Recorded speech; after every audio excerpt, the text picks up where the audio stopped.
dry and safe and warm. Why don't we begin? Kayla, if you could call the roll of the committee, please. Trustee Cates, Here. Trustee McMahon, Here. Trustee Michoud, Here. Trustee Riley, Here. and Trustee Flood. Here. Thank you. We have a Okay, quorum. thank you. So for those of us who are watching, we are going to go into an executive session to discuss a number of matters this morning before we come out into the public session. We're anticipating we're going to be coming back at about 9:05, give or take.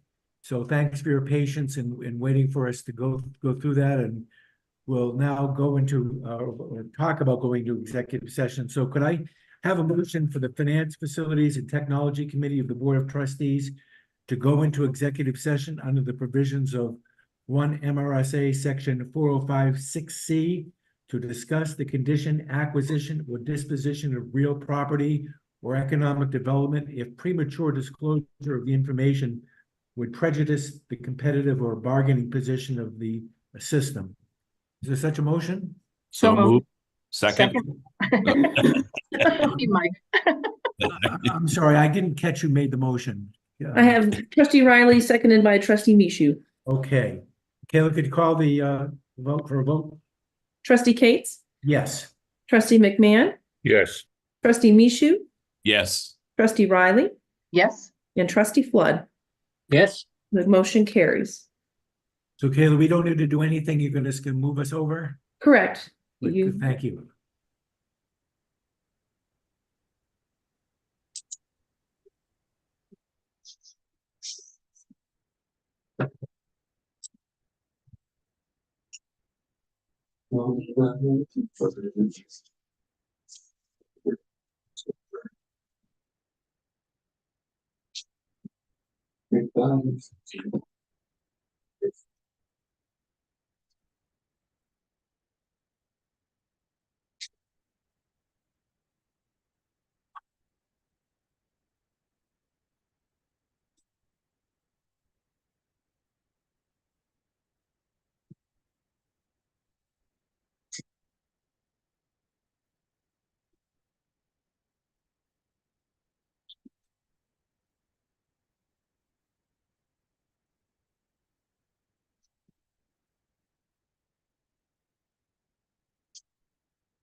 Thank you, Chair.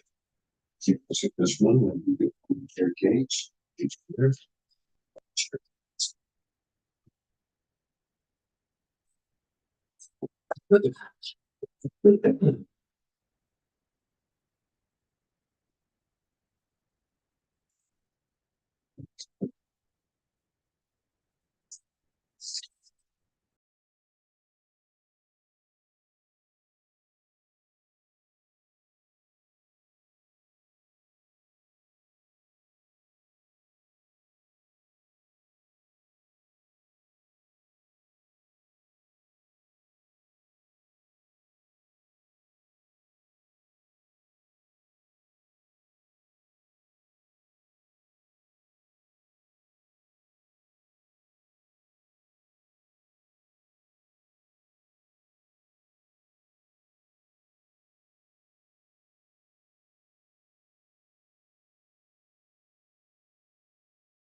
All right, welcome to public.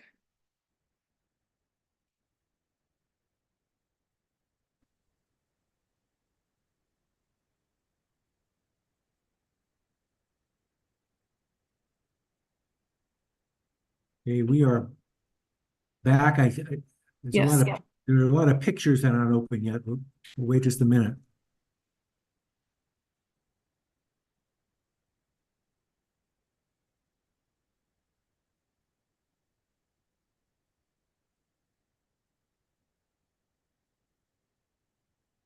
Okay,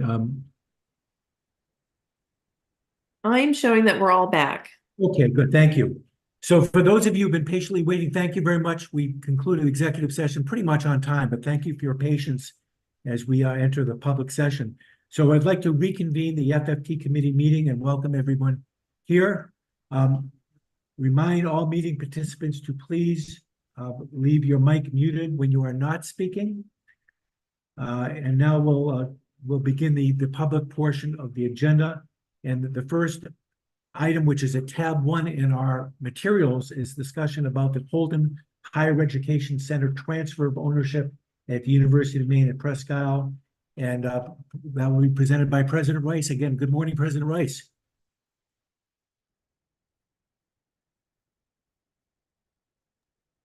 He had to leave for the airport, so I believe he's going to turn that over to Betsy. Okay. Good morning again, Betsy. Good morning. The University of Maine at Presque Isle desires to build a partnership with a local educational organization to share ownership, transfer ownership to them, and have it be a feeder school, given their information about classes and structure of disciplines which are within their school, to support new students coming to UMPI, UMA, and Northern Maine Community College. We've spent a significant amount of time meeting with local members of the Holton community and with reviewing potential partner relationships. We ended up with 6 strong offerings from potential partners, and then gave those offerings to a committee that was comprised of 4 members, all of whom have intimate relationships with the city of Holton, the greater Holton area, and have either taught or worked in the Holton Higher Education Center. From that committee, there ended up being 1 strong candidate for making that bridge, the bridge to be either a 5 or a 10-year extended contract for them to be able to take ownership of the facility that seems to meet both the Holton standards of maintaining the educational anchor, if you will, in Holton and in providing an evolution into a new use. If there are any questions, I'd be happy to answer them. Thank you very much, Betsy. Questions for Betsy? Again, if you have one, and I'm not calling you, please speak up because I don't have everybody on the screen. Chair Riley. Thanks, Chair Cates. I think as we look at these 2 proposals from UMPI and the UMA proposal for the purchase of land, I think it's important to set it in context. We're all working, this whole system is working so very hard to address the structural deficits that have plagued us for many, many years. And doing so in order to be able to invest in a rapidly changing future. And I think, you know, it requires us to make tough choices that are sometimes controversial between access, cost, and quality. And I think that these proposals address very thoughtfully the inefficiencies that exist and the opportunities that exist, and are an important first step as we move in all our work to address our budget challenges, particularly important before we confront 25. So I look forward to the discussion and applaud both the Presque Isle and University of Maine at Augusta for their work here. Thank you, Chair Riley. Other questions or comments? Not seeing any. Just to further amplify what the chair just said, I mean, the world is clearly changing, and the number of live classes being presented here, the number of students who are actually, of the university students who are actually accessing the Holton campus has been going down and down, and so our operating deficit for running the center and keeping the center up and going has been going up and up. And thanks to President Rice and to Betsy and all the others who've worked hard on this, it really does sound like a win-win, and that the presence of this as an education center and something of a hub in the Holton and larger Aroostook communities will remain in place as a result of this transfer. So the important role that the center plays will continue, but it just makes sound economic sense for the university system to be transitioning to that model and out of the one we've been in these years. So again, thank you for all the hard work. And I mean, clearly this is important to the Holton community, as evidenced by the fact that many people have come forward with some creative ideas about what to do with this now. Betsy? I just want to add, because I'm a true believer in have your cake and eat it too. As we went through potential partners and looked at what an educational institution within the system may need and what an educational institution outside of the system may need, we identified that most educational institutions, public educational institutions, which are teaching in the K through 12 category, let out their classes early in the afternoon. And our universities and our community college in Presque Isle has classes available in the afternoons and evenings. So we could still accomplish what we want to accomplish for shared educational opportunities with Zoom meetings or in person with an educational partner who is from the public sector in the K through 12. Thank you. Thank you. Yep. Thank you, Betsy. Other questions or comments before I read the text of the proposed resolution? I'm seeing none. Let me read it then. The Finance, Facilities, and Technology Committee approves the following resolution to be forwarded for Board of Trustee approval at the January 28, 29, 2024 board meeting. That the Board of Trustees approves the recommendation of the Finance, Facilities, and Technology Committee and authorizes the University of Maine system, acting through the University of Maine at Presque Isle, to transfer or sell the Holton Higher Education Center to a third party with a 5-year carve-out for office space, shared teaching space, and with a permanent carve-out for technology located in the building. All final terms and conditions of the transfer or sale are subject to review and approval of the University of Maine System Treasurer and General Counsel. Is there such a motion? Yep, Mr. Chairman, this is a win-win for the Holton Regents. So I would actually move that we adopt the resolution. Thank you, Trustee Second. Michoud. Seconded by Trustee Flood. Is there discussion on the motion? Seeing none, could you please call the roll, Kayla? Trustee Cates, Yes. trustee McMahon, Yes. trustee Michoud, Yes. trustee Riley, Yes. and trustee Flood. Yes. The motion carries. Thank you. And by the way, I think we'll try to take a short break around 11 or so, maybe just for 5 minutes to give people a chance to stretch their legs. Let's move on now to the next item, which is consideration of the Skyway Hall, also up at Presque Isle. And Betsy, I assume you'll be leading us through that as well. If I can, yes, thank you. Starting about 2 years ago, we moved students back from Skyway Residence Hall, and it has the capability of housing 24 students to the main campus. We did that in part because our housing numbers were down so far because of the pandemic, but also because living in Skyway Residence Hall had them not participating in a dining plan. And our auxiliary income is important to us. So that with that move, we've been using Skyway Residence Hall for temporary housing for incoming new faculty or administrators. It is not part of our primary mission. And in looking at how we would like to manage our primary mission, it does not include Skyway Residence Hall. So it has been appraised at 1.1 million.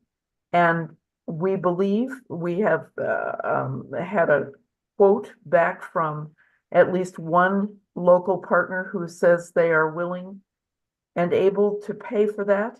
It means we have to abrogate our connection with the Department of Education and the Government Real Estate Office. We would put that burden on the purchasing partner to put forward a plan for that abrogation, allowing the last 4 years of the transfer from the Government Real Estate Office to the University of Maine system and to UMPI to be transferred then further to another organization. Thank you. Questions? And just for clarification, we've talked about this before, but there's an obligation that this facility needs to be continued to use for some education-related purpose for a number of years into the future. Is that it? That's correct. However, that is tied into the 30-year lease to own that we have. And we believe that it will not necessarily trail with a new owner. It can be modified so that the new owner can use it in whatever way they so choose, as long as the Government Real Estate Office approves that. Okay. Thank you. Other questions about this agenda item? I'm seeing none. Thank you, Betsy. So let me read the proposed resolution. The Finance, Facilities, and Technology Committee approves the following resolution to be forwarded to the Board of Trustee approval at the January 28-29, 2024 board meeting, that the Board of Trustees approves the recommendation of the Finance, Facilities, and Technology Committee and authorizes the University of Maine system acting through the University of Maine at Presque Isle to sell the Skyway complex with a minimum sales price at fair market value. All final terms and conditions of the sale agreement are subject to renewal and approval of the University of Maine system treasurer and general counsel. Is there such a motion? So moved. Moved by Trustee Michoud, seconded by Trustee Flood. Any discussion on the motion? Seeing none, Kayla, if you could take the roll call. Trustee Cates, Yes. Trustee McMahon, Yes. Trustee Michoud, Yes. Trustee Riley, Yes, and Trustee Flood. Yes, The motion carries. Thank you. The next agenda item, which is a tab 3 in our materials, is the Capitol Center space renovation at the University of Maine at Augusta. And President Cushman, again, good morning, and tell us about this, if you would. Good morning. Thank you. This agenda item relates to improving the building that we have leased of 20,130 square foot. This lease was approved by the trustees in April of 2023 to create the UMA Capitol Center for Nursing and Cybersecurity. This aligns with our historical mission of statewide access to workforce development, and it also builds on our strengths of technologically facilitated learning, since it's going to be a simulation center. We have a two-phased approach to these renovations, primarily driven by funding. Phase 1 can be a standalone project. It's not contingent on phase 2 and provides a significantly improved learning environment. And now I'd like to turn it over to Buster for more detail. Thank you, President Cushman. Good morning, Chair Cates. I would just reiterate to you that it is a two-phase project. However, the planning is actually planning for the entire project. And by doing that, we will not have a negative impact on phase 1. In other words, any of the improvements that are made in phase 1 will not go away once we get into the second phase. We currently do have funding for phase one, so we're able to move forward with that immediately. We're hopeful that there will be funding coming in the near future for phase two. If that should not happen, we simply will make phase two as part of our capital planning going forward. And obviously, we would have to come up with funding sources for that. So with that, Chair Cates, we're happy to respond to any questions you might have. Thank you very much. Questions in the committee? And again, this is the property that, depending on how far back you go, I think it was a Staples store originally, and then became a Kaplan University online, and then it was Purdue, I think, at the end. Correct. It's lax iteration, but it's a terrific location for those of you who know it. Questions from the committee about this motion, which is going to be coming up? I'm not seeing any, so then let me read the text of the proposed motion. That the Finance, Facilities, and Technology Committee approves the following resolution to be forwarded to the consent agenda for Board of Trustees approval at the January 28-29, 2024 board meeting. That the Board of Trustees approves the recommendation of the Finance, Facilities, and Technology Committee and authorizes the University of Maine system acting through the University of Maine at Augusta to expend up to $6.3 million to renovate and equip 20,130 square feet at the UMA Capital Center, contingent upon sufficient federal funding. Is there such a motion? So moved. Moved by Trustee Mishu and seconded by, Second? Second? I'm sorry, I didn't catch the first second. Who was that? That's me, Roger. Pat. Oh, Trustee Flood. Any discussion on the motion? Seeing none, Kayla, could you take the roll call? Trustee Cates, Yes. trustee McMahon, Yes. trustee Mishu, Yes. trustee Riley, Yes. and trustee Flood. Yes. The motion carries. Thank you. Staying at UMA, the next agenda item is a lease authorization request with respect to the Augusta Civic Center in Augusta from UMA. And again, President Cushman is with us. Good Yes, morning. thank you, trustee Cates. This is a request, UMA is requesting to extend our current lease with the Augusta Civic Center for an additional 3 years with 2 possible 1-year extensions. The Civic Center currently houses the UMA nursing program and the fitness center. As nursing moves out of the Civic Center into the Capital Center, and as sort of as a part of a broader effort across the university to evaluate and determine responsible and efficient space usage, because as we know, post-pandemic, we really need some sort of space inventory, who's actually where. And in the meantime, while we pursue this process, we want to avoid building or buying. And we also have had a very positive long-term relationship with the city of Augusta and wish to continue that relationship. So this is our request, and I'm going to turn it over to Buster for further detail. Thank you, President Cushman. I would just reiterate the fact that we're continually evaluating our facilities. As you may know, we do have some operations that are actually off campus. So we certainly would be looking at any possibility where we might bring anything back onto our campus or immediately adjacent to the campus. And as President Cushman mentioned, this is a continuation of a very positive and valuable relationship with the city of Augusta, and we certainly wish to continue that relationship with them also. So again, Chair Cates, we're happy to respond to any questions you might have there. Thank you very much. Questions about this transaction, this lease renewal? I'm not seeing any, so let me read the text of the proposed resolution. That the Finance, Facilities, and Technology Committee approves the following resolution to be forwarded to the consent agenda for the Board of Trustees approval at the January 28-29, 2024 board meeting. That the Board of Trustees approves the recommendation of the Finance, Facilities, and Technology Committee and authorizes the University of Maine system acting through the University of Maine at Augusta to extend the lease of 16,400 square feet with the Augusta Civic Center with an initial period of 3 years with the possibility of 2 1-year extensions at a total cost not to exceed $602,000, with all final terms and conditions subject to review and approval of the University of Maine System Treasurer and General Counsel. Is there such a motion? So So moved. moved. Moved by Trustee Flood, Flood and seconded by, sorry, Trustee Riley. trustee Riley. Thank you. Any further discussion on the motion? Seeing none, Kayla, could you take the roll call? Trustee Cates, Yes. trustee McMahon, Yes. trustee Mishu, Yes. trustee Riley, Yes, and trustee Flood. yes, The motion carries. Thank you. Next on our agenda is a discussion of disposal of real property at the Bangor campus. And again, we'll hear from President Cushman of UMA on this. Yes, thank you. So we are seeking approval to sell 4 acres of the UMA Bangor campus.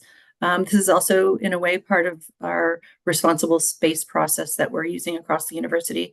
And like the Civic Center, we value our relationship with local governments and other organizations. This time, the Bangor Housing Authority, who's the purchaser, approached us. They plan to develop affordable senior housing on the property to help address the serious housing issue in the Bangor area. These 4 acres lie between the UMA Bangor property and what is the Bangor Housing Authority property. And we would look forward to partnering with and serving the residents, for example, offering senior college and other educational opportunities. So I'm going to turn it over to Buster for more detail.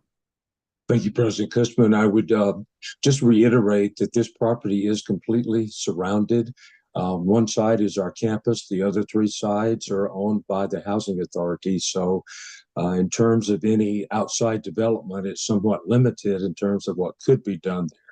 I would also just clarify for you that this is undeveloped property. We have no improvements on the property. We have no short-term plans for the use of the property and no long-term plans for the use of the property. So we do believe this is a win-win situation. We're being very, as President Cushman mentioned, very good citizens and good partners with Bangor. And with that, President Chair Cates, I would open up to any questions that anyone might have. Thanks, Buster. Questions for Buster, Neil, or for the president about this proposed transaction? Not seeing any. So I'll read the text of the proposed resolution then. That the Finance, Facilities, and Technology Committee approves the following resolution to be forwarded to the consent agenda for Board of Trustees approval at the January 28, 29, 2024 board meeting. That the Board of Trustees approves the recommendation of the Finance, Facilities, and Technology Committee and authorizes the University of Maine system acting through the University of Maine at Augusta to waive competitive bidding and to sell 4 acres of the UMA Bangor campus to the Bangor Housing Authority, Bangor Housing Development Corporation, at the appraised value of $160,000, with all final terms and conditions subject to review and approval of University of Maine System Treasurer and General Counsel. Is there such a motion? So moved. Moved by trustee Mishu and seconded by second, trustee Flood. Is there discussion on the motion? Could somebody just clarify what waiving the competitive bidding process is going to mean?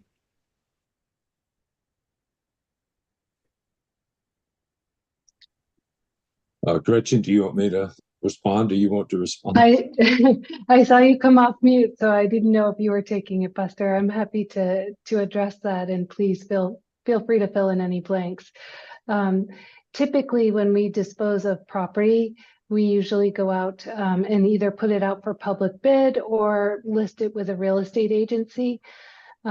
Because this is a unique situation, we were looking to bypass that process because the land itself is isolated and has not been improved upon, as Buster noted, and it would have direct value to the city of Bangor and the senior living affordable housing crisis that is in, we're all experiencing that across the state. So because of the way that this would support that effort, we were asking for authorization to bypass the competitive process. Thank you, Gretchen. And thanks for the question. Other questions?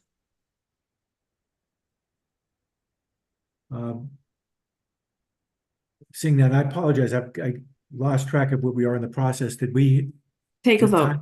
Take a vote. Okay, thank you. Why don't you call the roll then, Kayla? Trustee Cates, Yes. trustee McMahon, Yes.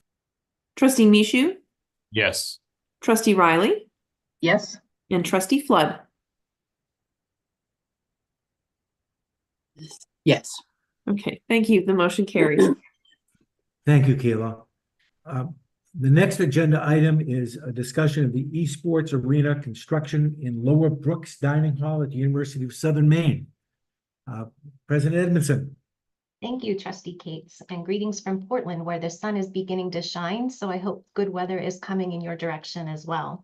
I'm really thrilled that will have a home for esports, and esports is short for electronic sports. It's something I admittedly know very little about, but I'm learning more about as our students become engaged with this. This is one of the fastest and growing student organizations at the University of Southern Maine. Currently, there are 170 students who are members of the club, including 70 who compete. And just last month, the USM Esports Club captured second place in the conference's League of Legends championship match. The arena will be located in the lower portion of our Brooks Dining Hall, and it will allow us to amplify the community building aspect of this activity and build on the strong social connections that help our students to thrive. It will also provide an equitable space for our diverse community of students to participate by making state-of-the-art equipment and technology accessible to all. And it will allow the USM to host competitions and introduce ourselves to students who may be engaging in esports at Maine's community college system. The USM Foundation solicited an innovative industry partner for a $750,000 gift to support the renovation of the space into an esports arena.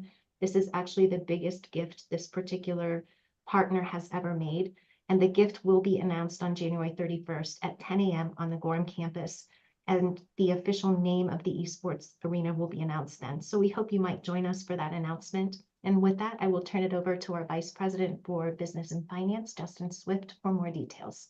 There. Thank you, President Edmondson. This project, right now, students are competing generally in their residence halls when they participate in the esports championships.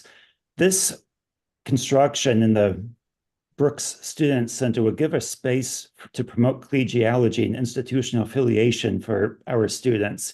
It will also potentially give us the opportunity to host state championships in the future, bringing potentially future USM students to campus. As the president mentioned, this will be funded through a $750,000 gift. If approved, you would anticipate construction to start in April and conclude in early August in time for the upcoming academic year. Thank you. Thanks, Justin. Questions or comments from members of the committee? I'm not seeing any, so let me read the text of the proposed resolution. That the Finance, Facilities, and Technology Committee approves the expenditure of up to $750,000 for the renovation of the lower area of the Brooks dining area for an esports arena located on the Gorham campus of the University of Southern Maine. Is there such a motion? So moved. Moved by trustee Mishu and seconded by Second. trustee Flood. Any discussion or further questions on the motion? Seeing none, Kayla, if you could take the roll call vote. Trustee Cates, Yes. trustee McMahon, Yes. trustee Mishu, Yes. trustee Riley, yes, and trustee Flood. Yes. The motion carries. Thank you. So we're actually a little bit ahead of schedule, so maybe this is a good time to take a short break. I've got 12 minutes of 11. Why don't we come back right at 11 o'clock? That meet with everybody's approval? Okay, so we will stand in recess until 11 o'clock sharp. Thanks very much.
Okay, welcome back, everybody.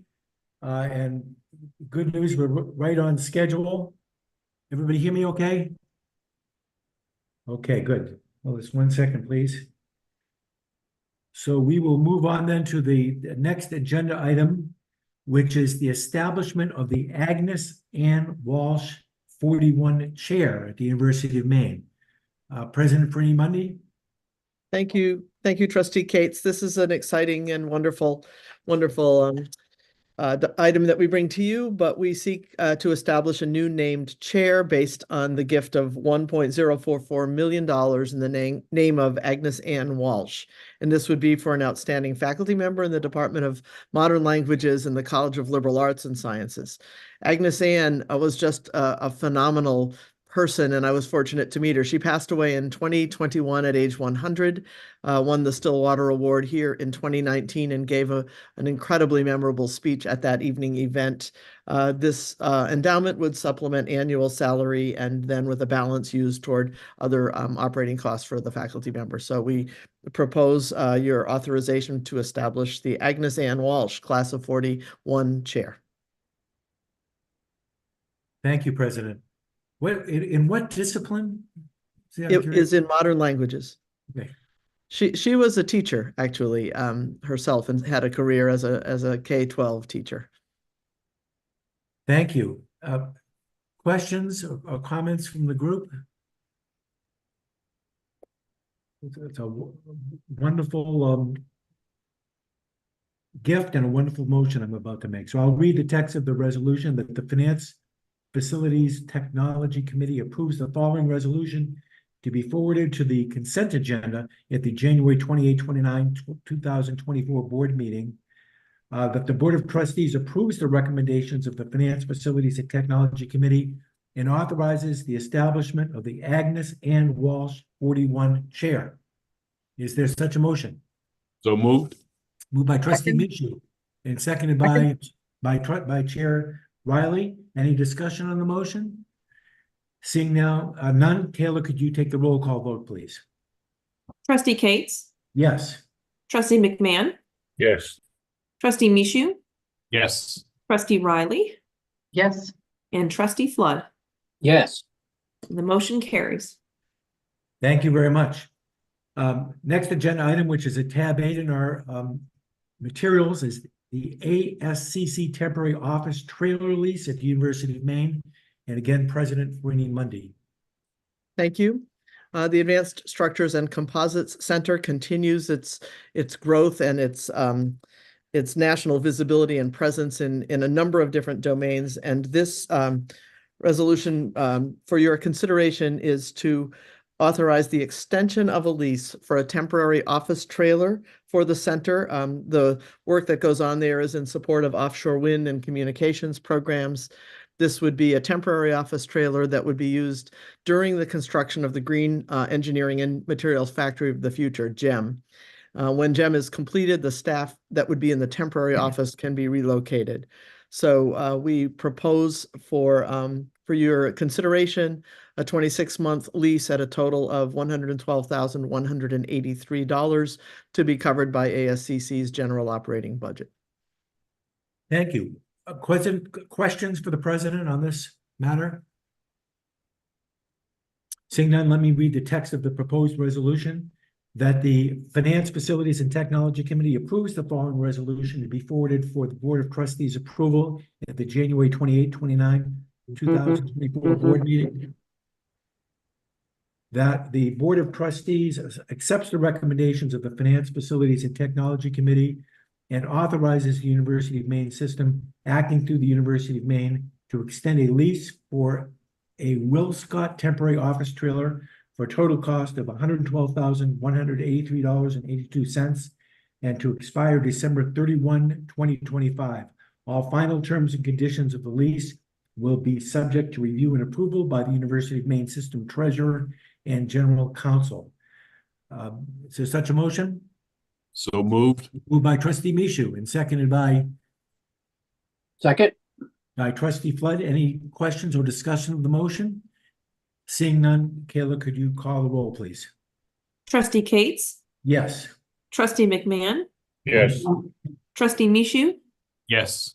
trustee Riley, Yes, and trustee Flood, Yes. and the motion carries. Thank you. The next agenda item, which is at tab 9 of our materials, is the ASCC temporary space at Upstart Center at the University of Maine. And again, President Freeney Mundy. Thank you. Continuing this theme of growth and need for space for ASCC, we are requesting your authorization of a lease extension for temporary space at 20 Godfrey Drive in Orono for 24 months at $203,000 to $203,280. This will allow ASCC to downsize some of their previous office space from 11 offices to 6. They'll move some staff back to campus, but we'll still need the remaining 6 offices and the 2 labs that we have in the Upstart Center to conduct 2 major lines of work. One is the hub and spoke sustainable materials and manufacturing alliance that we do in connection with the Office of with Oak Ridge National Lab, and then the Natick Program Soldier Systems Center. Both require dedicated lab space that's not available on campus right now, and the sponsors are able to fund these labs. The Natick program will move back to campus when the Secure Textiles Lab becomes available in 24-25, and when GEM is completed, other parts of this operation can move back to campus. The lease will be funded by Oak Ridge National Soldier Systems Center and the ASCC operating budget. Thank you for considering this. Thank you. President Freeney Mundy, I'm sorry, what was the amount again, the financial The commitment? amount is 203,280. Okay. Okay, that's fine. It's consistent with the motion I'm about to read, which is the amount for 1 year, but it then talks about its possible extension for a second. Right. Okay. Thank you. All right, so I will read the text of the proposed resolution. That the Finance, Facilities, and Technology Committee approves the following resolution to be forwarded for Board of Trustee approval at the January 28-29, 2024 board meeting. That the Board of Trustees accepts the recommendation of the Finance, Facilities, and Technology Committee and authorizes the University of Maine system acting through the University of Maine to extend a lease with Bangor Target Area Development Corporation to lease the offices, to lease 6 offices and 2 laboratories at 20 Godfrey Drive, Orono, Maine for 1 year for a total of $101,640, set to expire February 1, 2025, with the option to renew for an additional 12 months.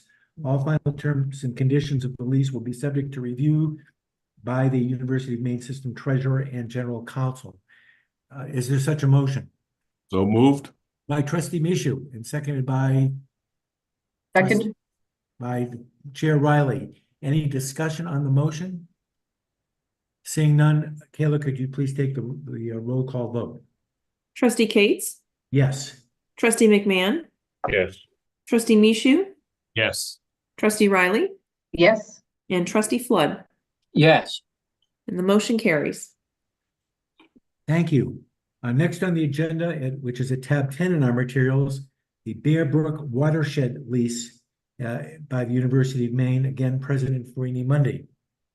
So I learned something in this one in that we have a lease on 2 properties adjacent to forested stream watersheds in eastern Maine, with research projects there that began in the mid-1980s in the days of studying the impact of acid rain. So to study the effects of acid deposition on surface waters and their related watersheds. This is a program of research called the Bear Brook Watershed in Maine, and it has been going on, as I say, since the mid-1980s. The primary researchers are faculty at UMaine in collaboration with USDA Forest Service and the U.S. Geological Survey. Other institutions also have continued their work in this data collection. The annual lease is funded through research grants in UMaine's School of Earth and Climate Sciences within the College of Earth, Life, and Health Sciences. It's essentially to continue to give us right-of-way on these properties. One is in Hancock County, the other in Washington County. Thank you. Questions of the president about this transaction? Seeing none, let me read the text of the proposed resolution. That the Finance, Facilities, and Technology Committee approves the following resolution to be forwarded to the Board of Trustee approval at the January 28-29, 2024 board meeting. that the Board of Trustees accepts the recommendation of the Finance, Facilities, and Technology Committee and authorizes the University of Maine system acting through the University of Maine to extend the lease with Ursa Major LLC, CO American Forest Management, for the right of way to access Bear Brook watershed for 5 years through December 31, 2027. All final terms and conditions of the lease will be subject to review and approval by the University of Maine System Treasurer and General Counsel. Is there such a motion? So moved. Moved by Trustee Mishu and seconded by Second. Trustee Flood. Thank you. Any discussion on the motion? Seeing none, Kayla, if you could take the roll call vote, please. Trustee Cates, Yes. trustee McMahon, Yes. trustee Mishu, Yes. trustee Riley, Yes, and trustee Flood. Yes. Motion carries. Thank you. Moving on to our tab 11. The next agenda item is the University of Maine Energy Center, UMEC, additional design proposal. Again, President Farini Mundy. Thank you, and I'm joined here in case there are questions by Dan Dixon, who is Director of Sustainability at the University of Maine, as well as Kelly Sparks, our Vice President for Finance and Administration and CBO. So the UMaine Energy Center, UMEC, is making a request to you for funding that will allow for additional design and enable us to come to a fixed cost for the design and improvement of our energy situation here at the University of Maine. This is a process that began, for those who may be newer to the board, in 2015, when the university began to evaluate the replacement of our existing central steam plant with a modern energy center. This is a critical energy infrastructure initiative to replace existing auxiliary plant systems that are well beyond the end of their useful lives. Just as a bit of information, 3 of the 4 existing central steam plant boilers are used to provide steam to approximately 90% of the Orono campus buildings, and they are between 57 and 65 years old, those boilers. The 4th boiler is only 12 years old. But of the 4, 2 can produce the steam required to meet campus demand, while a 3rd is kept on hot standby for backup as needed. In 2015, it was decided that the UMEC project could best be achieved via a public solicitation for a market-based solution. And so a request for proposals was posted in 2016. In 2018, Honeywell was awarded the right to negotiate with UMaine based on the merits of their project concept, where our 4 goals are being emphasized, and that is reliable, renewable, low cost, and stable cost. And in March of 2019, the board approved $5.7 million for the UMEC schematic design with Honeywell. And what we're going to be asking you today is for an additional $3 million to be allowed there, and I'll explain why in a moment. Much has happened as the project concept has evolved. In 2019, major renewable energy and multiple climate change bills were signed into law in the state of Maine, prompting us to participate in a statewide multi-party green energy purchasing consortium. In 2020, we saw the effects of the COVID-19 delay, and were able to pivot our efforts toward campus and demand-side work.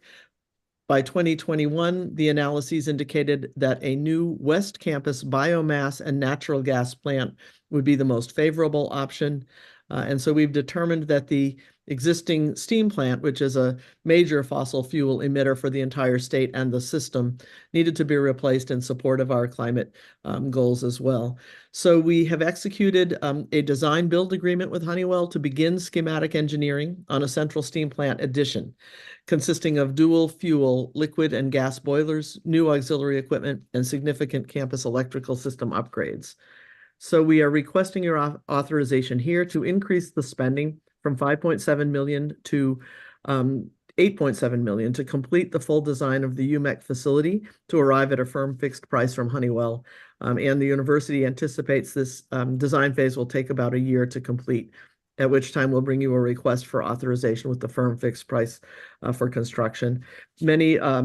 Many additional details might be of interest to you, but I will pause here. Certainly, Trustee Cates, to see if there are further questions, and I can turn to my colleagues for answers. Thank you, President. Questions for the president or her team? Trustee Alexander Barber, yes. Thanks. I was curious, what is the source of the energy that is being used right now to create the steam plant? Dan, would you like to take that one? Yeah, thanks, President Farini-Mundy. The current source of fuel for our existing central steam plant is primarily natural gas. So 2 of the boilers run off of natural gas, and there's 2 other boilers that run off of number 6 fuel oil. So as the President previously mentioned, during the coldest winter months, the 2 natural gas boilers handle the majority of the campus load, but we have to have a 3rd boiler running in hot standby. So that's one of the number 6 oil boilers. That's in case one of the natural gas boilers trips out. And so the new energy system would also be using primarily natural gas, is that correct? The new energy system is being designed to run off of liquid or gas. So they're going to be dual fuel boilers.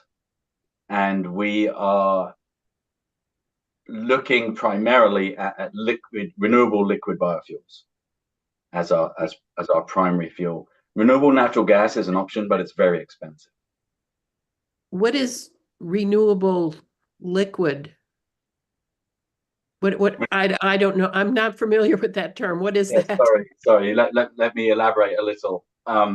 Renewable liquid biofuels can be made from a number of feedstocks. There's a few on the market. One takes leftover waste vegetable oil from restaurants and the yellow grease market, and then refines it and sells that as an oil. Other types of fuel, particularly the ones being developed in the state of Maine, take waste biomass and break it down into its constituent parts and produce various different types of oils from forest and tree sort of harvesting trimmings.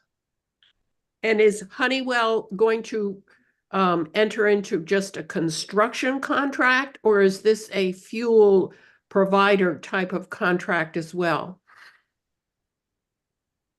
I believe that our contract with Honeywell is primarily a construction contract. We will probably work with our energy consultants, Competitive Energy Services, to procure our renewable biofuels. Right.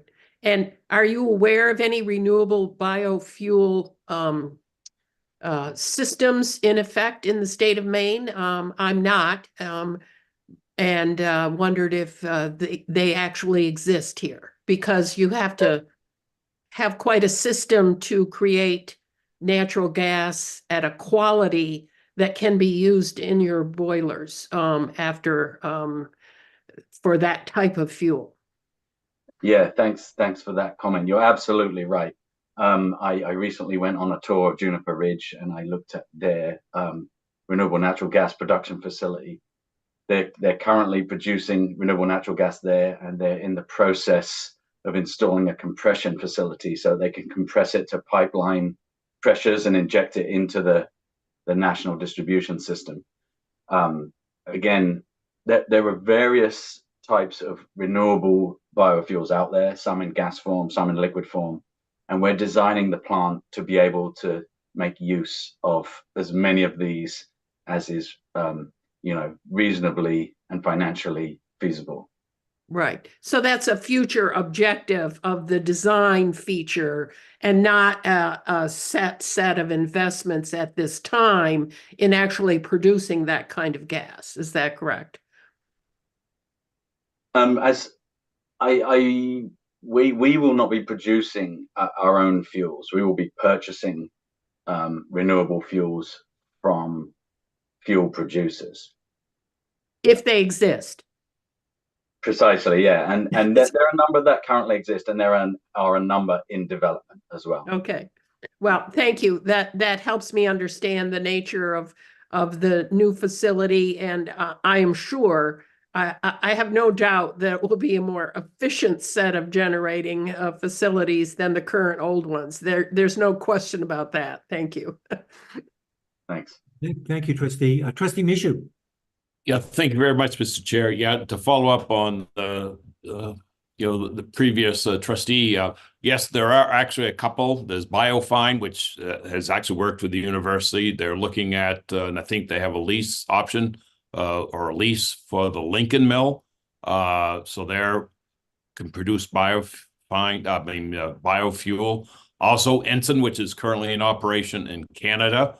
They've already got their air license. They're looking at building a facility at the East Millinocket Mill. So there are, potentially two options there as far as biofuel that's going on right now. So, Thank you. Thanks, trustee. Other comments or questions about this proposal moving forward? Not seeing any. So then let me read the text of the proposed resolution that the Finance, Facilities and Technology Committee approves the following resolution to be forwarded for Board of Trustees approval at the January 29, 2024 board meeting. That the Board of Trustees accepts the recommendation of the Finance, Facilities and Technology Committee and authorizes the University of Maine system acting through the University of Maine to increase the authorized spending of $5.7 million up to $8.7 million for the complete full design of the UMEC facility to obtain a firm fixed pricing for construction of the UMEC facility. Is there such a motion? so moved. Moved by trustee Mishu and seconded by Second. trustee Flood. Any discussion on the motion? Seeing none, Kayla, if you could take the roll call vote, please. Trustee Cates, Yes. trustee McMahon, Yes. trustee Mishu, Yes. trustee Riley, Yes. and trustee Flood. Yes. The motion carries. Thank you. Next on the agenda is our materials are tab 12. The Hauk, I think I'm pronouncing that correctly, Hauk Auditorium Theater and House Lighting Replacement at the University of Maine. Again, President Farini Mundy. Thank you very much. Here we bring a request for authorization to spend $740,000 to replace the Hauk Auditorium theatrical and house lighting systems. These systems date back to the late 1980s, have simply failed. Repairs are no longer a feasible approach to continuing to sustain that function, and so we will need to essentially remove components, do electrical renovations, and install new fixtures, relay panels, and house lights, along with related cables and accessories. The Hauk Auditorium, named after UMaine's longest-serving president Arthur Hauk, plays a critical role for the campus and the broader community, and many of you perhaps have been to that venue for theater, dance, and music performances. It is still the primary venue for our School of Performing Arts, and thousands of students have showcased their talents in dance, theater, technical design, and direction in that space. It's central to the campus. Funding will come from a variety of sources: university E&G funded depreciation, MSYM, the Maine Summer Music Youth Program, proceeds, donations, and hand gifts, and endowment payover from the School of Performing Arts funds held at the foundation, technology funds, and a documented commitment from an anonymous donor. And we would be very excited to be able to have the Hauk Auditorium up and running with appropriate technology. Thank you for considering this. Thank you, President. Questions of the president or staff or comments? I'm not seeing any, so let me read the text of the proposed resolution. That the Board of Trustees, acting through the Finance, Facilities, and Technology Committee, authorizes the University of Maine system, acting through the University of Maine, to expend up to $740,000 for replacement of the Hauk Auditorium theatrical and house lighting systems. Is there such a motion? So moved. Moved by trustee Mishu and seconded by Second. trustee Flood. Any discussion on the motion? Seeing none, Kayla, could you take the roll call vote, please? Trustee Cates, Yes. trustee McMahon, Yes. trustee Mishu, Yes. trustee Riley, Yes. and trustee Flood. Yes. Motion carries. Thank you. The next agenda item, which is a tab 13 in our materials, is Energy Savings Lighting Project at the University of Maine. Again, President Farini Mundy. Thank you. So you can see some themes here, attending to a number of energy-related areas for the campus. This request is to request your authorization for us to spend up to $2.3 million to pursue an energy savings performance contract that will help us save energy, reduce costs, reduce carbon emissions, and improve the indoor environmental quality of our campus in many ways. Basically, what this will allow us to do is to replace nearly 6,000 lights on campus with energy-saving LED lights in approximately 60 campus buildings. And that will improve indoor environmental quality, conserve energy, reduce our environmental impact, and other benefits. We expect to reduce energy use by approximately 1.3 million kilowatt hours, is that the correct unit, per year, for an annual savings of more than $350,000. The project will use third-party financing, which will be rapidly repaid primarily through the reduction in use and demand of charges, of electricity charges. Kelly may have more detail if you need it, but we propose this for your consideration. Thank you. Kelly, anything you want to add before I open up for questions? I'll just add that there'll be additional funds from the payback source of this that will be used as a funding source for electrical upgrades and or the UMEC project to pay back that debt service. So it will capture $350,000 or greater in energy savings. $200,000 will cover the debt service associated with this, and we'll be able to use additional funds for payback for other projects. So it has a benefit beyond, it has a financial benefit to the institution beyond the specific project. Thank you. Questions for President Mundy or for Kelly Sparks? Kelly Sparks about this project? Seeing none, let me read the text of the proposed resolution. That the Finance, Facilities, and Technology Committee approves the following resolution to be forwarded for Board of Trustee approval at the January 28, 29, 2024 board meeting. That the Board of Trustees accepts the recommendation of the Finance, Facilities, and Technology Committee and authorizes the University of Maine system acting through the University of Maine to spend up to $2.3 million to pursue an energy savings performance contract, ESPC, to save energy, reduce costs, reduce carbon emissions, and improve the indoor environmental quality of campus space. Final terms and conditions of the financing to be approved by the Vice Chancellor for Finance and Administration and Treasurer. Is there such a motion? So moved. By Trustee Michoud and seconded by? Second. By Trustee, is that Trustee Flood? Yes, it is. Okay, thank you. Any discussion on the motion? Seeing none, Kayla, could you take the roll call vote, please? Trustee Cates? Yes. Trustee McMahon? Yes. Trustee Michoud? Yes. Trustee Riley? Yes. And Trustee Flood? Yes. The motion carries. Thank you. Our next agenda item, which is at tab 14 in our materials, is a purchase authorization request for a Sigma Alpha Epsilon fraternity house at the University of Maine. And again, President Mundy. Thank you, Trustee Cates. I'll begin this item and turn to Kelly Sparks for more detail. But as you note, we seek approval to purchase the former Sigma Alpha Epsilon SAE fraternity house, which is located on university property and owned by the Minerva Corporation. The one-time funding for the purchase that we propose at $300,000 would come from the 2022 University Revenue Bond or interim UMEC financing.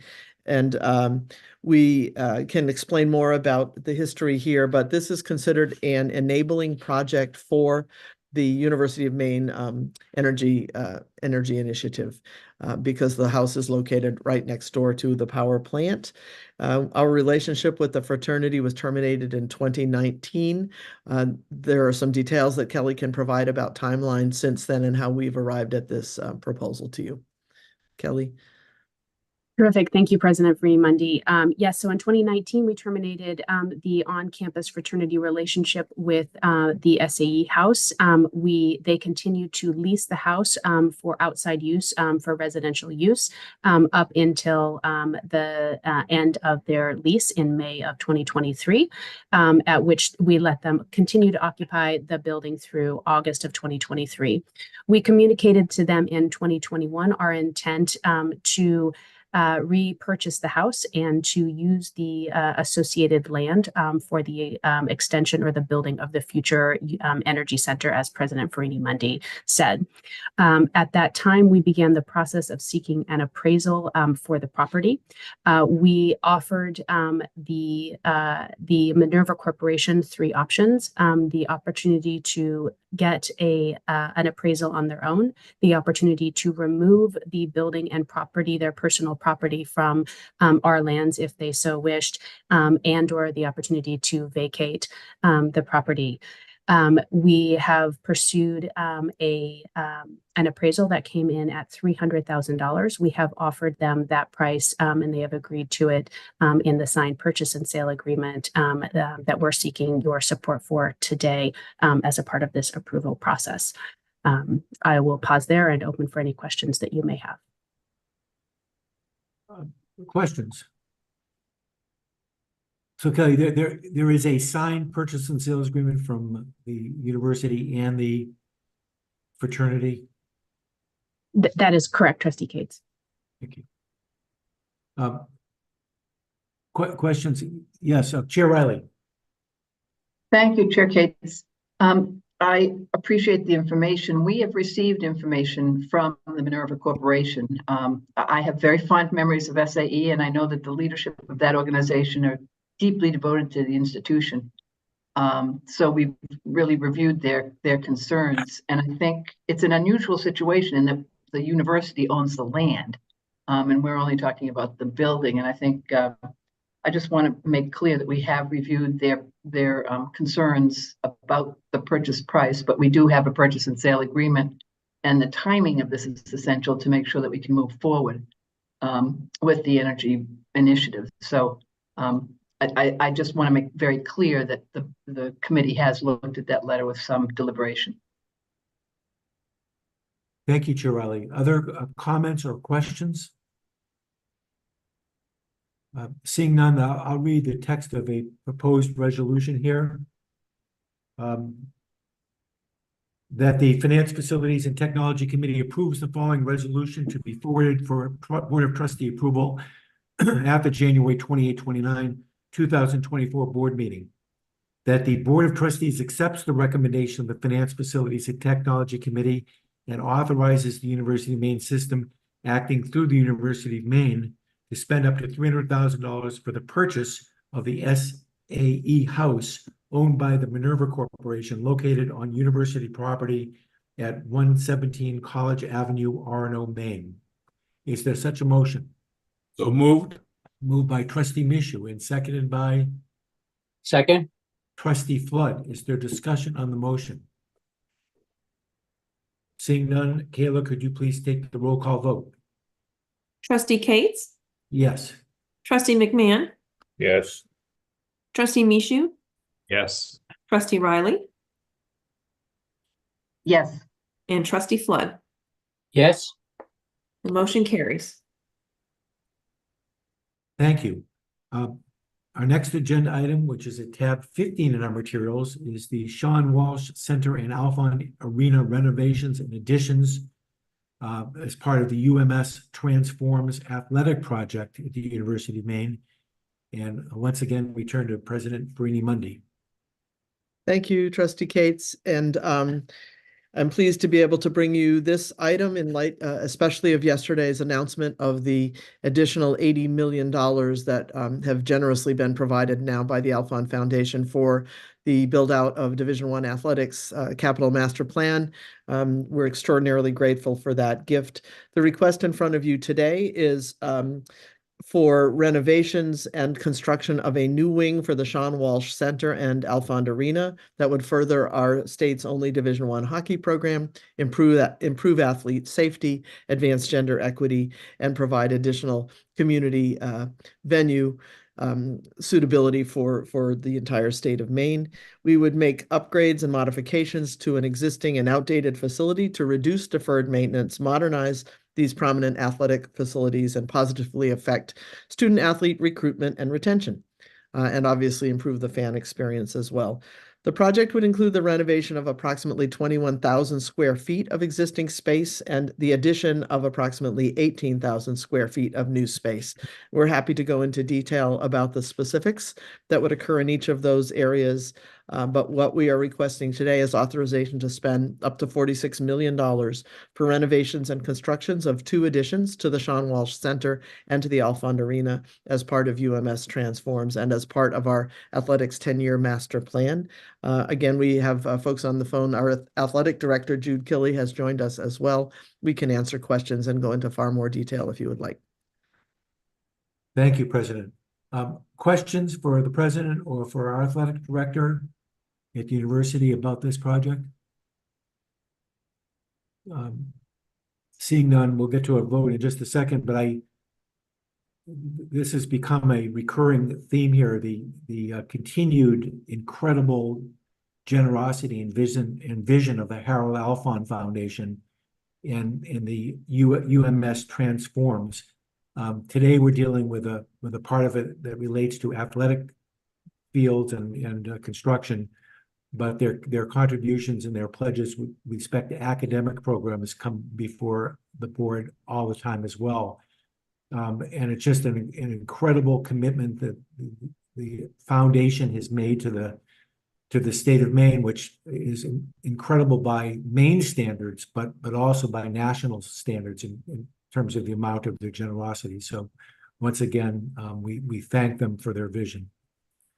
Let me read the text of the proposed resolution: that the Finance, Facilities, and Technology Committee approves the following resolution to be forwarded for Board of Trustees approval to the January 28, 29, 2024 board meeting. That the Board of Trustees accepts the recommendation of the Finance, Facilities, and Technology Committee and authorizes the University of Maine system acting through the University of Maine to expend up to $46 million for the design, renovations, and construction of additions to the Sean Walsh Center and Alfond Arena as part of the UMS Transforms project and included in the athletics 10-year master plan. Is there a second motion? So moved. Moved by Trustee Michoud and seconded by Trustee Flood. Any discussion? thank you. Any discussion on the motion? Seeing none, Kayla, if you could take the roll call vote, please. Trustee Cates, Yes. Trustee McMahon, Yes. Trustee Michoud, Yes. Trustee Riley, Yes. and Trustee Flood. Yes. The motion carries. Thank you. Next agenda item, which is at our tab 16, is the Hotel Ursa, the adaptive reuse of Coburn and Holmes Halls public-private partnership authorization increase at the University of Maine. Again, President Forney Mundy. Thank you, Trustee Cates. And this project, which was previously called the adaptive reuse of 2 historic buildings on the UMaine campus into a boutique hotel, we're now calling it the Project Ursa initiative because the hotel has been named. It's a public-private partnership that serves, we think, as a model for how university buildings and amenities can be leveraged for use, in this case, by the tourism, hospitality, and outdoor recreation economies. So this new partnership will support both education and training pathways for students across the system as they potentially explore careers in what we now call THOR, tourism, hospitality, and outdoor recreation. We have been incurring about $100,000 annually in operating costs simply to maintain the historic Coburn and Holmes Halls in their vacant state, 2 of the most beautiful and most historic buildings on our campus. And we now have an agreement with Radnor Group that requires maintenance of the new facilities at a first-class condition throughout the life of the project, and they would be transferred to the university upon termination. The scheduled opening of Hotel Ursa, I'm told, is now moved to to April 1, I believe. But they are certainly taking reservations now and seeking to bring people to our campus and to support a number of kinds of activities that are underway here. We are seeking an increase in university funding for the hotel project from $3 million up to $3.5 million. The request for this additional $500,000 is due to increased costs that have been associated with the building of parking lots, the utility upgrades, and the building itself. I will say I did a tour recently, and the care with which this restoration has been done and the modernization at the same time is just stunning and remarkable. So we're very excited for this to proceed. The increases are attributed also to the project not realizing the tax credits, other inflation and labor, material shortages, cost escalation, and unforeseen costs. The additional funding for $500,000 would come from the University of Maine's auxiliary reserves. And we appreciate your consideration. Thank you, President. Questions for the President? I've got one. If you know, how is the name chosen? Hotel Ursa. So the developers brought in a tremendously interesting marketing group and process that did focus groups and conversations and a lot of work with folks on the ground around the campus, the community, the town of Orono, and beyond. And they were very clear that they wanted something that would resonate with the university's own identity. And so they've come up with this bear theme, Hotel Ursa, but it also has a kind of constellation theme as well. And so some of the spaces inside will be named after Ursa type constellations. So it's their view, and we're pleased with it as well, that this is a name that does resonate very, very well with our identity as a university. Thank you. Trustee McMahon. President Free-Monday, I believe you said that we didn't get tax credits that we'd expected. Could somebody amplify that for us, please? Kelly, are you there? I am here. I can't speak to this as well as I think you, Trustee McMahon, would like me to. The tax credits were to be achieved by our third-party vendor. They were not able to achieve them. I can get further information and follow up with the Board of Trustees with that information following this. Yeah, I do remember that in our early discussions there was a hope and not necessarily an expectation that we would be successful in getting these tax credits, and unfortunately we weren't, apparently. That's correct. They were built into the budget as a budget offset for the total construction costs. So that is essentially the $500,000 that was estimated as those credits. I'm able to dissect the budget, but I will have to follow up with you to dissect the reason for the tax credits.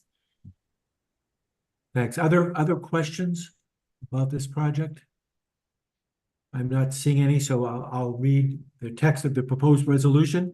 That the Finance, Facilities, and Technology Committee approves the following resolution to be forwarded to the consent agenda for Board of Trustee approval at the January 28, 2024 board meeting. That the Board of Trustees accepts the recommendation of the Finance, Facilities, and Technology Committee and authorizes the University of Maine system acting through the University of Maine to expend an additional $500,000 for a total of $3.5 million to cover additional unforeseen costs related to the public-private partnership of the 99-year ground lease and definitive agreement with Radnor Property Group LLC for the building and redevelopment of Coburn Hall and Holmes Hall, and in addition to Holmes Hall. The additional funds will come from annual campus ENG capital budget expenditures. Is there such a motion? So moved. Moved by Trustee Michoud and seconded by Second. Trustee Flood. Any questions or discussions on the motion? Seeing none, Kayla, could you take the roll call vote, please? Trustee Cates, Yes. Trustee McMahon, Yes. Trustee Michoud, Yes. Trustee Riley, Yes. and Trustee Flood. Yes. And the motion carries. Thank you. Next on the agenda is a tab 17, the multiple congressionally directed spending capital projects at the University of Maine. If she's still got her voice, President Free-Monday. Thank you, and I so appreciate everyone's patience with so many humane items and your support. here we have we've put together into one package a set of 4 projects, and I'd like to just give a little bit of an overview before we go to the specifics. This request, though, is for us to expend up to $14.875 million for construction of new facilities and renovation of existing facilities. As I mentioned, these are 4 projects, and they have many things in common. First of all, every one of them is vital to the state of Maine in some critical and key way, and many of them have some state funding included in the requests that we're about to make with you. Because they attend to our heritage industries, they bring the R&D that the university continues to engage in fully statewide, and they will all engage students and workforce development foci in different ways. They build on the strengths of the University of Maine and bring some of our facilities to a place where we will be able to serve the state more effectively. There will be UMS-wide access for students to engaging with these projects as time goes on. They've come to the Board of Trustees previously in various forms. They are part of our capital 10-year plan. And as I say, they fit with workforce development and R&D in ways that align fully with the board's strategic plan as well. So it's exciting to bring these 4 to you today, and I'll just run through each of them very quickly. The first is the University of Maine PFAS Research Center, which would be housed here on campus in Jeunesse Hall. Its funding comes from 2 different sources, congressionally directed spending in the order of $5 million at the amount of $5 million, which is a NIST grant, and then other sources for $2 million. The Maine College of Engineering and Computing will be a part of this as well. And this facility is meant to be a testing facility to provide analysis and quantify forever chemical compounds at environmentally relevant concentrations across the state of Maine. Very few labs are capable of doing this analysis, and the complexity involved is quite significant, as I understand it. This is a big multidisciplinary project that involves chemists, chemical engineers, agriculture experts, and others. And so having a PFAS analytical lab on the campus will serve monitoring needs that are required in the state and enable the University of Maine to continue its leadership in being a place that studies and improves understanding of PFAS. So that's the first project. The second project is the University of Maine Nursing Skills Lab. This is a $2 million project with funding to come from, again, a congressionally directed spending and earmark account at HRSA. And it's largely to improve access to care and patient outcomes across Maine through the most modern preparation that we're able to provide for our students, through upgraded equipment that will enhance their clinical experiences and their readiness to serve the state as members of the workforce. Again, this is going to be a facility that ultimately can be available and have access for students across the state of Maine. The third project is the Aroostook Farm Phenotyping Laboratory. The cost there is $2.875 million. That's MEJRP money, Maine Jobs and Recovery Plan money, federal Recovery Act dollars that came through to the state that are committed to both the renovation of facilities and also workforce preparation for the students who will get the experience of working in those facilities. This lab in Presque Isle is the result of the modernization of the Aroostook Farm Research and Education Center that was presented to you all at earlier meetings. And this activity is going to be very focused on the potato industry in Maine, enabling us to continue to study a range of issues that impact the potato business, including transforming the productivity in that industry through the kinds of research that can be managed in that facility. So that's the third of the projects for one of Maine's biggest economic drivers. And then finally, the UMaine Wild Blueberry production for, wait a minute, wrong title. The UMaine Wild Blueberry facility in Jonesboro, Maine. This will be a $3 million project, with $2.17 million coming for construction and $0.865 million for equipment. This is coming from a CDS, congressionally directed spending account. The $2.135 million is coming from the Small Business Administration. The farm is in Jonesboro. If you've not visited that facility, it's really quite remarkable and fascinating what we do there with partners, including Wyman's and a number of other growers, a number of other producers. And it's going to produce a new facility for storage, renovation of the existing storage facility, and some irrigation improvements that will allow the kinds of research that we do that will inform the blueberry industry through research and also cooperative extension to develop and improve harvesting and processing procedures, as well as irrigation and horticultural approaches for the wild blueberry industry. So those 4 projects are all rolled together in this request to you, and we can work to answer some of your questions if you have them. Thank you, President. Questions for President Farini Mundy or her staff on any of these projects? Yes, President McMahon. On the nursing simulation lab, are we designing this so it has access 52 weeks of the year, or is this going to be based on a 2-semester system so that the asset is idle a lot of the time? So my question is, we talk about statewide access. I'm curious as to how we're going to do that and whether we're going to be able to have it accessible, say, in the evenings or weekends and things like that. Thank you for your question, Trustee McMahon. I actually do not have an answer for that, which means we'll follow up immediately, unless perhaps one of my colleagues does. It would seem very logical that we would want to make this as accessible as possible. That said, staffing in the nursing field for us is continuing to be a challenge at the university. Simply finding enough people to serve in the instructional capacities is very difficult across the state, not just at UMaine, but in our other nursing programs as well. So let me get back to you on that, but I understand the implication. Thank you. Thank you. Thank you. Other questions regarding these projects?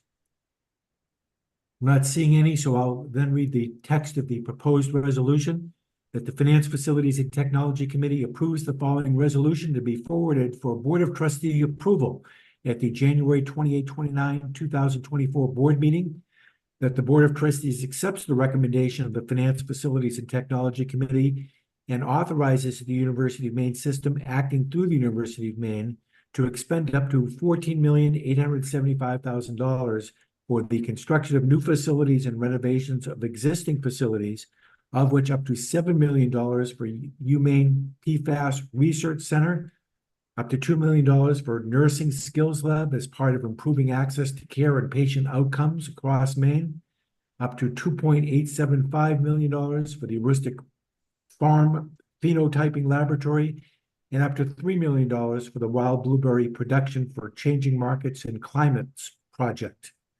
Is there such a motion? So moved. Moved by Trustee Michoud and seconded by Second. Trustee Flood. Is there any discussion on the motion? Seeing none, Kayla, could you please take a roll call vote? Trustee Cates, Yes. Trustee McMahon, Yes. Trustee Michoud, Yes. Trustee Riley, Yes. and Trustee Flood. Yes. The motion carries. Well, thanks to everybody, particularly the presenters, for being so succinct in their presentations. We've got one more agenda item to go, but we'll be ending early for sure. Trustee Cates, may I just speak briefly? Yes, please. Since we have all this extra time, no, I'll be very brief. I would like to thank all of the members of the committee for your incredible attention and care in reading all of these UMaine items. I know it's a big dose, and I really value the questions, the insights. We will get back to you with additional information and appreciate your support. Also on this last batch, which included several congressionally directed spending projects, it's important to recognize the unbelievable gratitude we owe to our congressional delegation, to Senators Collins, King, and Representatives Pingree and Golden for their work in leading us and helping us to reach these kinds of dollars coming into the state. So I wanted to express appreciation to them as well. Thank you very much. And I remember reading recently about our delegation's success in getting this spending at levels which are way above what our population is justified, if you will, in comparison with the nation as a whole. Very, very successful in getting these projects approved. And Right. So thanks to the congressional delegation. I think that Samantha Warren probably had a little bit to do with it as well. I would say so. I see her out there. Thank you, Yeah. Sam. Thank you. And the rest of the team as well. So the last agenda item is something we do each year. It's the FY23 sole source procurement report, which is in the materials. And I don't know that we're going to spend a lot of time on this. Gretchen Catlin and Samantha Warren are available to address any questions the committee members may have regarding the contents of the reports. I don't know if there's anything either Gretchen or Samantha want to say, but we've had that report. We've had a chance to look at it, and we can certainly ask questions if we choose. Sam or Gretchen, anything you want to add? No? No, just happy to entertain any questions people may have. Okay, questions folks have? I'm not seeing any. Okay. So we've completed today's agenda. I just want to say a couple of additional things. One is obviously this has been focused on the specific agenda items, and there's been a lot of people here today from the system, and obviously the presidents and vice chancellors who have not participated in today, but it's just continually reminded about the incredible talent of the group of people we have involved in making these decisions and implementing them, and B, how hard all of them work. So on behalf of our committee, thank you to every person who's on this screen for everything you're doing. Just a couple of wrap-up things. First of all, the agenda is very, very well put together, and we were able to get through it very smoothly today. And that doesn't happen by accident. I just wanted to give a shout out to three people. One is Ryan Lowe, who spends hours and hours and hours with all the players helping to put this together in a way which is respectful of everybody's time, gives us the information we need, and has the right players at the table to answer questions. In particular, this month was a little bit of more of a challenge just because of the extraordinary number of items we had on today's agenda that we're going to have to continue in our discussion in February. And just a special shout out to Angela Mishu, who works to put together these agendas and to orchestrate them and to script them, and all the way up to, I think the last email I got from her was this morning about 6 in.the morning, as we added and took things off. So Angela just does a terrific job, and thank you very much. And the last thank you is to Kayla Flewelling, who has been serving as temporary board clerk, if you will, for the last 9 months, and is going to continue to help train the next person who will be coming into that role, and Kayla will then be returning to other duties. But there's so much work and so much nuance that goes into what she has to do, and not just with the FFT committee, obviously, but with the full board as well. And always willing to help, always has a smile, always willing to go the extra mile. And Kayla, we're glad, I'm sure I speak for everyone, we're glad you're going to be staying in some other role here. But thank you for FFT, making this whole process go smoothly for the last months you've been assisting us. So again, thanks to all. Just look around the screen, everything everybody in this room is doing to try to further the goal of higher education in the state of Maine. Thank you. And Mr. Chair, it would be inappropriate to let this pass without commending you for your leadership. It really it's a lot of work to chair this committee, and you do it from all kinds of parts of the world, with great skill. So thank you, and thank you for getting us out early. You got it. Thank you. Anything further to come before the group? I don't see it. Yes, Ryan. Yeah, can I just mention, because as I look back, thank you for those kind words, but, look back and reflected on the agenda, just wanted to mention, we spent a lot of time as trustees, this group of trustees and the group before kind of benchmarking our facilities against ourselves, against other peers. We've had contracts with, Gordian first at UMaine and then the system going back to the early 2000s. And for at least a decade, it was just this annual, you'd get the report and then you just be incredibly depressed and then you would just kind of move on. And I think this agenda more than any in the time that I've been here really shows that we're making it's hard. I feel like understating it by calling it progress, but when the chancellor came in, we talked about diversifying our funding sources in facilities. And this is a perfect example. We had initiatives in here where we were spending campus E&G and auxiliary dollars for energy projects. Just approved one at Farmington. You approved one at UMaine. In this agenda, we talked about expanding our congressionally directed spending efforts, and we had 4 of those at UMaine. We had the project at UMA on this agenda. The significant investment from the Harold Alfond Foundation and in athletics, not even counting the 80 million, and then additional fundraising, the project at USM, some of the projects as part of the Orono athletic master plan.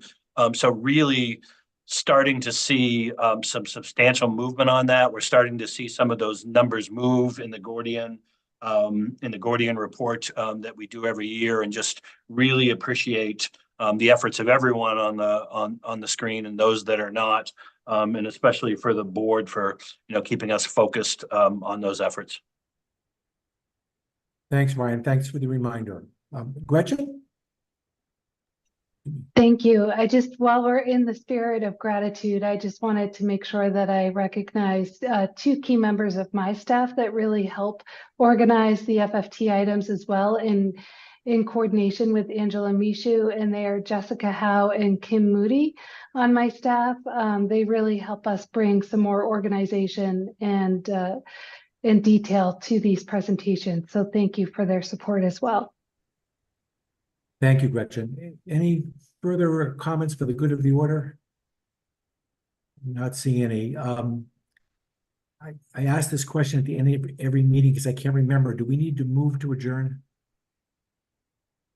No, we don't, Kayla? Okay, so I will then declare the meeting adjourned. Have a great rest of the day, everybody. Hopefully everybody's get their power. Thanks very much. Thank you.